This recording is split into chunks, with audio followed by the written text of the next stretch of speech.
Hello बच्चों, let's read this question. The question says ratio of intensities between point A and that of central fringe is 0.853. Then path difference between the two waves at point A will be option first lambda by 2, option second lambda by 4, option third lambda by 8, option fourth lambda.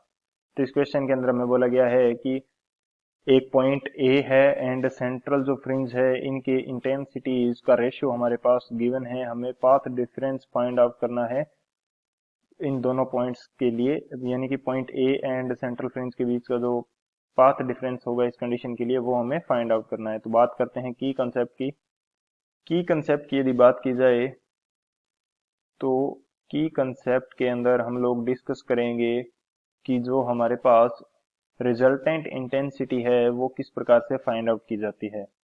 यदि मैं बात करता हूं resultant intensity I R की, तो इसकी value हमारे पास रहेगी I one plus I two plus two root I one I two into cos five. I one and I two यहाँ पे क्या है, दो स्लिट से आने वाली जो लाइट इंटेंसिटीज हैं वो है, एंड फाई हमारे पास यहाँ पे क्या होता है, फेज डिफरेंस। फाई हमारे पास होता है फेज डिफरेंस। सो ये तो हमारे पास हो जाती है रिजल्टेंट इंटेंसिटी। सेकंड जो की कंसेप्ट होगा for central fringe central fringe के लिए जो हमारे पास फाई की वैल्यू होती है ये वैल्यू रहती है 0 डिग्री। ये हमारे पास कितनी रहेगी, 0 डिग्री, यानी कि सेंट्रल ब्राइट फ्रिंज के लिए जो फेज डिफरेंस होता है ये 0 डिग्री होता है। ये हमारे पास हो गए दो की कंसेप्ट। इन दोनों की कंसेप्ट की हेल्प से इस क्वेश्चन को सॉल्व करते हैं। अब यदि बात की जाए सॉल्यूशन की, तो सबसे पहले जो सेंट्रल ब्राइट फ्रिंज है इसकी हम फाइंड आउट कर लेते हैं इंटेंसिटी। सो यहाँ पे हमारे पास दो स्लिट्स होती हैं कुछ इस प्रकार से, एंड इनके सामने स्क्रीन रहती है। ये स्लिट्स S1 एंड ये S2 है।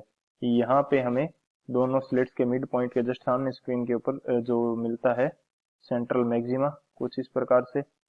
एंड ये जो वेव्स जा रही हैं इनकी इंटेंसिटी, दोनों की इंटेंसिटी हमारे पास इक्वल होती है। इनको मैं मान लेता हूँ आई एंड आई, क्योंकि दोनों जो स्लिट्स हैं ये दोनों आइडेंटिकल हैं, तो दोनों की जो इंटेंसिटी होगी वो भी इक्वल होगी। सो आई रिजल्टेंट फॉर पॉइंट सी, इसको मैं सेंट्रल मैक्सिमा को सी से शो कर देता हूँ। तो आई सी की वैल्यू मेरे पास कितनी आएगी, आई वन की वैल्यू है आई प्लस आई टू की वैल्यू भी मेरे पास आई है plus two root I one I two, इसकी वैल्यू भी मेरे पास टू आई आ जाएगी, एंड कोस यहाँ पे क्या होता है 0 डिग्री। सो जो आई सी की वैल्यू आएगी ये मेरे पास आती है 4 आई के इक्वल, यानी कि सेंट्रल ब्राइट फ्रिंज जो होगी इसकी जो इंटेंसिटी है ये हमारे पास रहती है 4 आई। इसी तरह से मैं फाइंड आउट कर लेता हूँ जो इंटेंसिटी होगी, यानी कि पॉइंट ए के ऊपर जो इंटेंसिटी है वो फाइंड आउट करते हैं। उसके लिए हमें गिवन है कि central bright fringe and A point की जो इंटेंसिटी है इनका रेशियो हमें दे रखा है। तो यहाँ से यदि बात करना चाहें तो ए पॉइंट की intensity I A divided by I C, इनका रेशियो हमें क्वेश्चन के अंदर गिवन है, ये कितना है 0.853। तो यहाँ से यदि आई ए की वैल्यू फाइंड आउट करना चाहें तो ये मेरे पास हो जाएगी 0.853 इंटू यहाँ पे आई सी की वैल्यू मेरे पास किसके इक्वल है, 4 आई के इक्वल। आई सी की वैल्यू किसके इक्वल है, 4 आई के। एंड अब बात करते हैं कि ए पॉइंट पे इंटेंसिटी होगी कितनी। अब यदि मैं आई ए की बात करता हूँ कि ए पॉइंट के ऊपर इंटेंसिटी कितनी होगी, तो ये भी मेरे पास I one plus I two, I one की वैल्यू आई टू की वैल्यू भी I plus two root I one and I two, and यहाँ पे होता है कोस फाई, फाई की वैल्यू हमें यहाँ पे पता नहीं है कि ए पॉइंट पे कितनी होगी। सो आई ए मेरे पास कितना आएगा, ये आ जाएगा 2 आई प्लस 2 आई कोस फाई, ये मेरे पास आई ए की वैल्यू आ जाती है।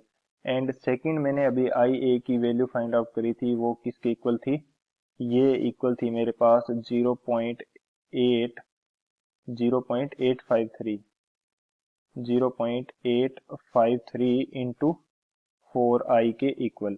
तो ये दोनों वैल्यूज को मैं इक्वल कर देता हूँ, यानी कि इसके वैल्यू इक्वल क्या आ जाएगी मेरे पास, 2 आई plus 2i cos phi, 2i cos phi। तो यहाँ से क्या करते हैं कि 0.853 इंटू 4i, तो यहाँ से मैं 2i कॉमन ले लेता हूँ, तो यहाँ वैल्यू मेरे पास बचेगी 1 प्लस कोस फाई। यहाँ से 2i से 4i कैंसिल हो जाएगा 2 टाइम्स पे, तो ये वैल्यू मेरे पास कितनी बच जाएगी, 1 प्लस जो कोस फाई है इसकी वैल्यू मेरे पास बच जाएगी 2 इंटू 0.853। जब इसको सॉल्व करेंगे तो यहाँ से जो फाई की वैल्यू निकल के आएगी ये हमारे पास आ जाती है पाई बाई 4। यहाँ से फाई की वैल्यू कितनी आ जाएगी, पाई बाई 4। तो इस फाई की वैल्यू से अभी हम पाथ डिफरेंस फाइंड आउट कर सकते हैं, क्योंकि जो फाई है इसकी वैल्यू हमारे पास रहती है 2 pi by lambda into delta X path difference. So हम यहाँ से पाथ डिफरेंस डेल्टा एक्स की वैल्यू फाइंड आउट कर सकते हैं। फाई की वैल्यू हमारे पास कितनी है, pi by 4, which is equal to 2 pi by lambda into delta x.